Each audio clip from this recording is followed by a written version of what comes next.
સુરતના ડિંડોલીમાં રીજેન્ટ પ્લાઝામાંથી 31.60 લાખનું MD drugs ઝડપાયું. રાજસ્થાનના 3 શખ્સની ધરપકડ. સુરતના ડિંડોલી વિસ્તારમાં સ્ટેટ મોનિટરિંગ સેલની ટીમે એક સફળ દરોડો પાડી મોટા પ્રમાણમાં ડ્રગ્સના જથ્થાનો પર્દાફાશ કર્યો છે.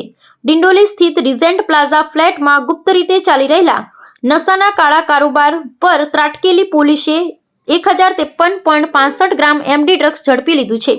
આંતરરાષ્ટ્રીય બજારમાં આ પ્રતિબંધિત માદક પદાર્થની કિંમત અંદાજે 31.60 લાખ રૂપિયા આંકવામાં આવી છે. પોલીસની આ આકસ્મિક કાર્યવાહીથી ડ્રગ માફિયાઓમાં ભારે ફાળકો પડ્યો છે. દરોડા દરમિયાન પોલીસે સ્થળ પરથી 3 શખ્સોની ધરપકડ કરી છે, જેઓ મૂળ રાજસ્થાનના રહેવાસી હોવાનું જાણવા મળ્યું છે. આ શખ્સો પાસેથી ડ્રગ્સ ઉપરાંત રોકડ રકમ અને અન્ય સાધન સામગ્રી મળી કુલ 41.70 લાખ રૂપિયાનો મુદ્દામાલ જપ્ત કરવામાં આવ્યો છે.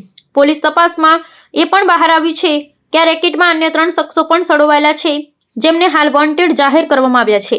પકડાયેલા અને ફરાર તમામ 6 આરોપીઓની રાજસ્થાનના હોવાથી આ કેસના તાર આંતરરાજ્ય ડ્રગ નેટવર્ક સાથે જોડાયેલા હોવાની પ્રબળ શક્યતા છે.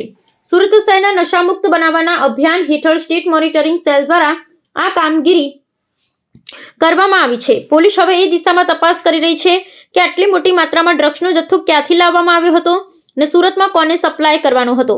રીજેન્ટ પ્લાઝા જેવા રહેણાંક વિસ્તારમાં ફ્લેટ ભાડે રાખી ચાલતા ગોરખ ધંધાના પર્દાફાશ બાદ હવે મકાન માલિકો અને સોસાયટીના રહીશોને પણ અજાણ્યા ભાડુઆત બાબતે સાવધ રહેવા અપીલ કરવામાં આવી છે.